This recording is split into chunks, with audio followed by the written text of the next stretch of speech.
Think idea.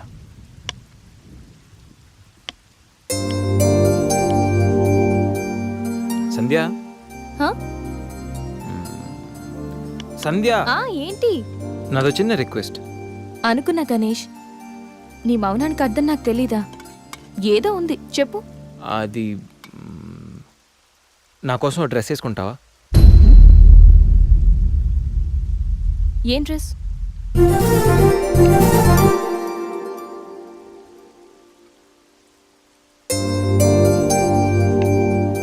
నాకు తెలుసు నువ్వు ఇలాంటి డ్రెస్ వేసుకోవని, కానీ రోజు నేను కుర్తీలోను సల్వార్లోను శారీలోను చూసి బోర్ కొట్టేసాను సంధ్య. ఒక్కసారి నా కోసం వేసుకోవా ప్లీజ్? నాకు ఇలాంటి డ్రెస్సెస్ నచ్చవు, నీకు తెలుసు కదా. ప్లీజ్ ఒక్కసారి నా కోసం. Please please please please Sandhya, please please Sandhya. No Ganesh, ఒక్కసారి Sandhya, no, please please no, please please please please please. No Ganesh. అబ్బా ఒక్కసారి వేసుకోవచ్చుగా ప్లీజ్. సరే, నీకోసం డ్రెస్ వేసుకుంటా. నువ్వు మొండివాడివి గణేష్. నువ్వు ముందెళ్ళి మార్చుకొని రా, తర్వాత నేను ఎలా నా వైపు తిప్పుకోవాలో నాకు బాగా తెలుసు. Ganesh,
happy birthday Ganesh.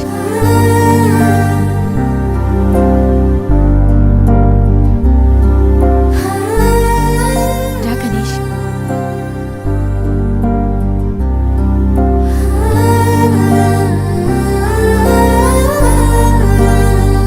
Cut చేయి.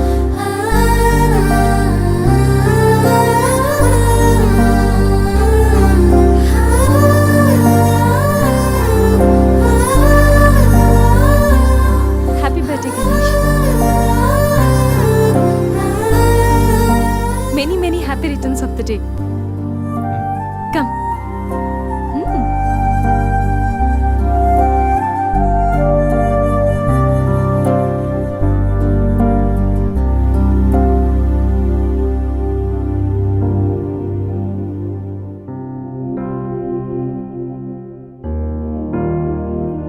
నిన్నీ భూమి మీదకి తెచ్చిన మీ అమ్మగారు బ్లెస్సింగ్స్ తీసుకో Ganesh.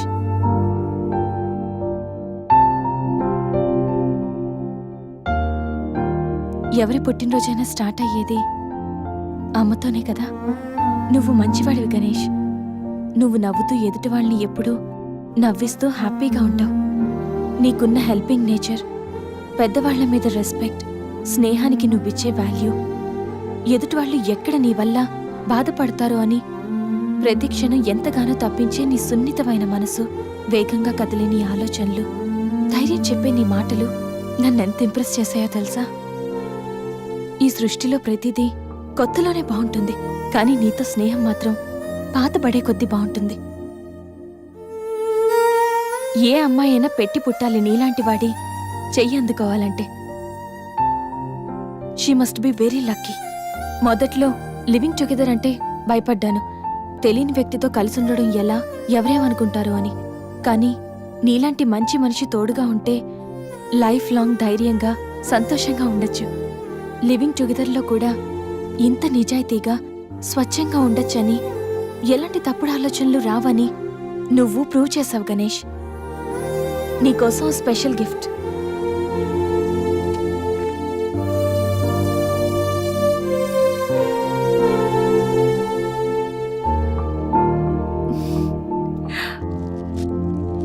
Many more happy returns of the day. నువ్వెప్పుడు హ్యాపీగా ఉండాలి గణేష్.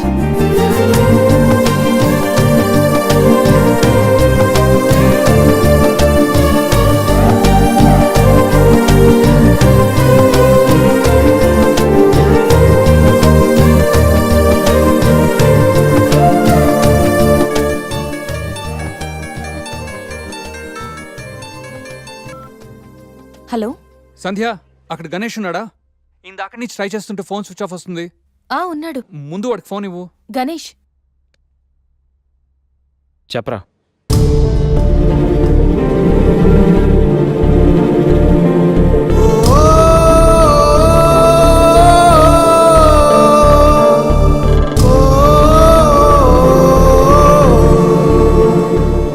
అడికి అసలు మైండ్ లేదురా.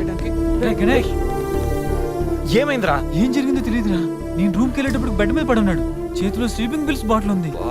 స్పృహలోకి వచ్చాడు రా. రా.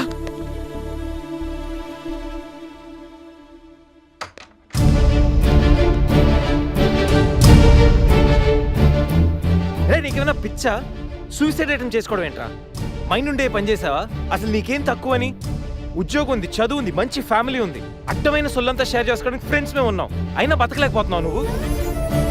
పొద్దున్న లేచినప్పటి నుంచి గుడ్ మార్నింగ్ అని, గుడ్ ఆఫ్టర్నూన్, గుడ్ నైట్ అని ప్రతి ఒక్కటి ఫేస్బుక్ ట్విట్టర్ మీద అప్డేట్ పెడుతున్నావు కదరా. అలాంటిది చచ్చిపోయేంత బాధ వస్తే కనీసం ఒక ఫ్రెండ్కి ఫోన్ చేసి షేర్ చేసుకుని మినిమం కామన్ సెన్స్ లేదు నీకు? రే, ఈరోజు చచ్చిపోతే 2 రోజులు అలా గడిచిపోతాయి, మర్చిపోతారు. సిల్లీ రీజన్స్ కోసం చచ్చిపోవడం ఏంట్రా? నేను ఆర్డినరీ అంటరా, యూజ్ అండ్ త్రో కేటగిరీ అంట. తన పేరు కావ్య, ఫేస్బుక్ లో కామన్ ఫ్రెండ్ ద్వారా పరిచయం అయింది.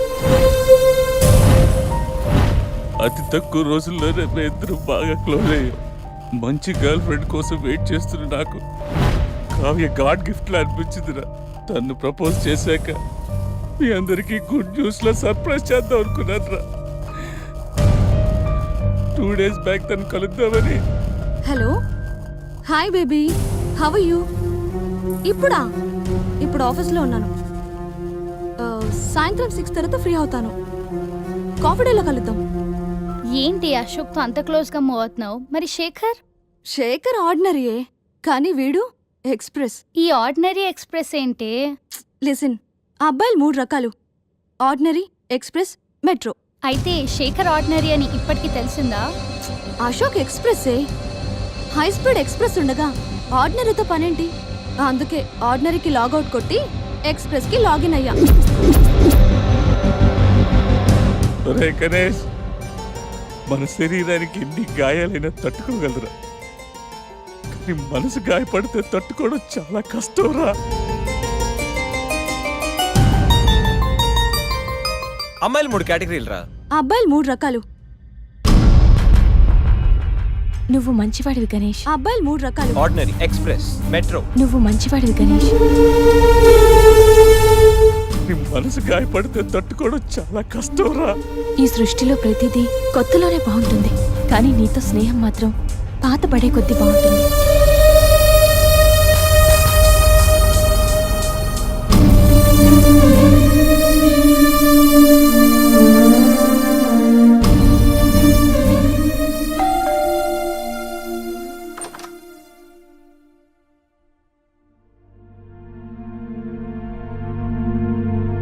ఇప్పటి వరకు ఏమైపోయావు?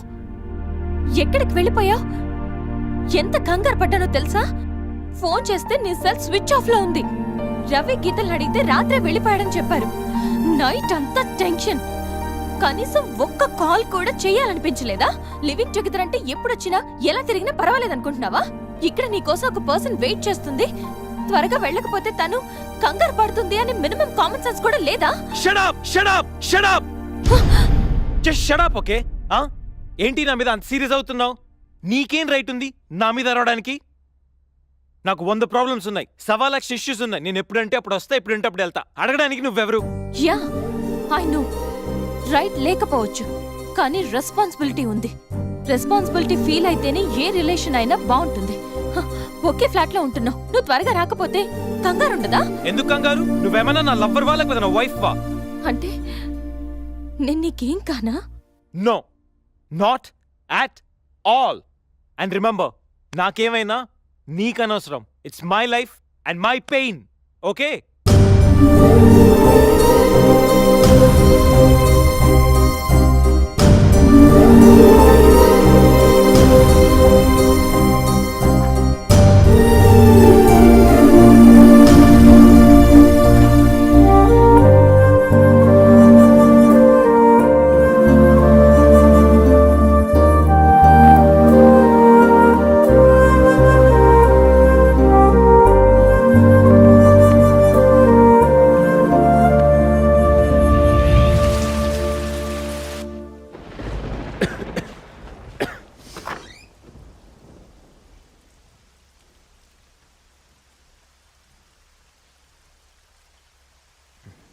గణేష్, గణేష్, గణేష్,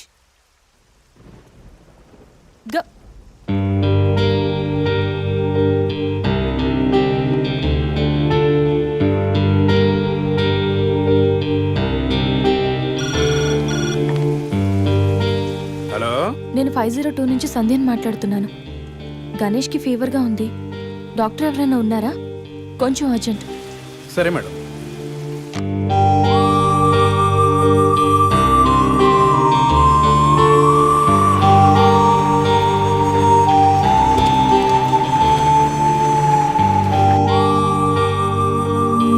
సార్ రండి సార్. డాక్టర్,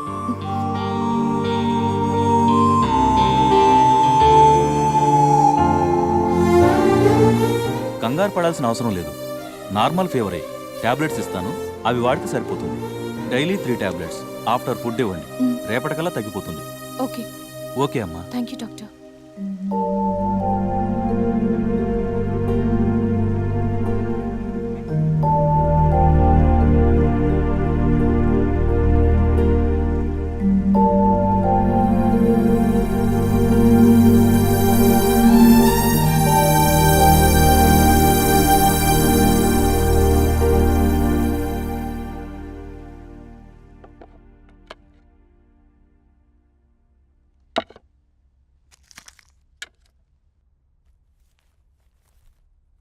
గణేష్, ఇప్పుడు ఎలా ఉంది? బాగుంది. కాఫీ రెడీ చేశాను, మర్చిపోకుండా టాబ్లెట్స్ వేసుకో. నేను ఆఫీస్కి వెళ్ళొస్తా. ఏదైనా ప్రాబ్లం ఉంటే కాల్ చేయి. ఓకే? సారీ. ఏంటి? ఐమ్ సారీ సంధ్య. ఎందుకు? నేనేదో డిప్రెషన్లో అలా నీ మీద వచ్చేసాను. I'm really sorry. I can understand, కానీ నేను కూడా ఎక్కువ మాట్లాడాను. I'm sorry. ఇంకెప్పుడు నేను హర్ట్ చేయను.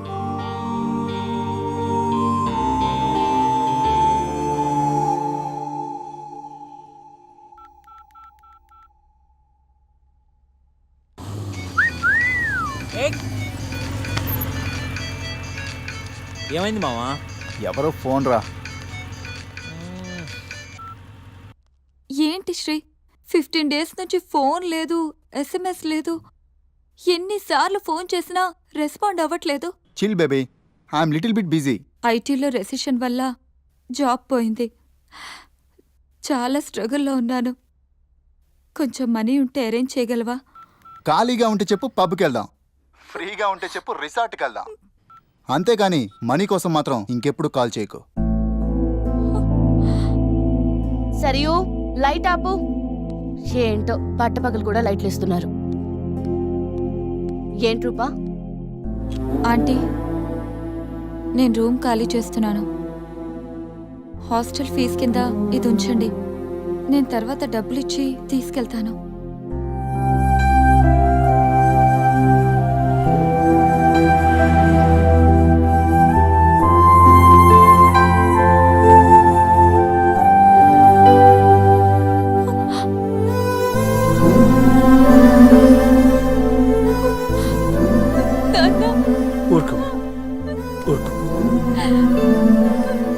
ఐటీ ఇండస్ట్రీలో భూములు రెసిషన్లో ఉంటాయి కానీ తల్లిదండ్రుల ప్రేమ కాదు. దా, అమ్మ ఎదురు చూస్తుంది. మన ఊరు వెళ్ళిపోదాం.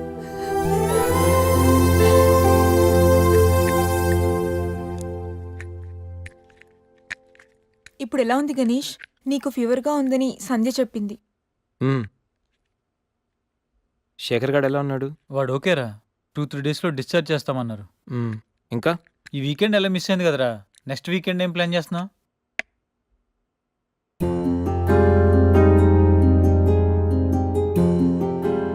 ఈ వీకెండ్ మిస్ అవడం కాదురా. I think I'm in love with Sandhya. What? అయినా నీకు లవ్తో అంత అటాచ్మెంట్ లేదు కదరా? గైస్, ఈ వీకెండ్ నేను సంధ్యని ప్రపోజ్ చేద్దాం అనుకుంటున్నాను. లైఫ్లో నేను చాలామంది అమ్మాయిల జీవితాలతో ఆడుకున్నాను. లవ్ అనే పేరుతో చాలామందిని మోసం చేశాను. అమ్మాయిలంటే ఇలాంటి వాళ్ళు అలాంటి వాళ్ళని చాలా థియరీస్ క్రియేట్ చేశాను. కానీ అదెంత తప్పు, నేనెంత ఫూలిష్గా బిహేవ్ చేశానో మన శేఖర్ గారిని చూసిన తర్వాత అర్థమైందిరా. నా వల్ల ఎంతమంది హర్ట్ అయి ఉంటారు కదా. మన శేఖర్ గాడ్లా ఎంతమంది సూసైడ్ అటెంప్ట్ చేసి ఉంటారో తలుచుకుంటే నాకు నా మీద ఆశయం వేస్తుందిరా. కానీ నిజమైన లవ్ అంటే ఏంటో ఫస్ట్ టైం లైఫ్లో సంధ్యలో చూశాను. నిజానికి నేనైతే తనతో ఎంజాయ్ చేయడానికి లివ్ ఇన్ రిలేషన్షిప్లోకి లాక్కొచ్చాను. కానీ సంధ్య తనకు నా మీద ఉన్న అభిమానంతో, నా మీద ఉన్న నమ్మకంతో నాతో కలిసి ఉండడానికి ఒప్పుకుంది. సంధ్యని పొందడానికి నేను ఎన్ని ప్లాన్లు వేసినా తను మాత్రం నాలో మంచి మాత్రం చూసిన గొప్ప మనసురా తంది. నేను నా బర్త్డే అన్న విషయం మర్చిపోయి సంధ్యతో ఎలా ఎంజాయ్ చేయాలని ప్లాన్ చేస్తుంటే తను మాత్రం ఎప్పుడెప్పుడు 12 అవుతుందని కేక్ క్యాండిల్స్తో నా కోసం ఎదురు చూసిన ఆ క్షణం పూర్తిగా మారిపోయాను. Happy birthday Ganesh. నువ్వు మంచివాడివి గణేష్. నువ్వు నవ్వుతూ ఎదుటి వాళ్ళని ఎప్పుడూ నవ్విస్తూ హ్యాపీగా ఉంటావు. ఒక అమ్మాయి నిజంగా ప్రేమిస్తే ఆ ప్రేమ ఇంత గొప్పగా ఉంటుందని సంధ్యను చూసిన తర్వాత అర్థమైంది.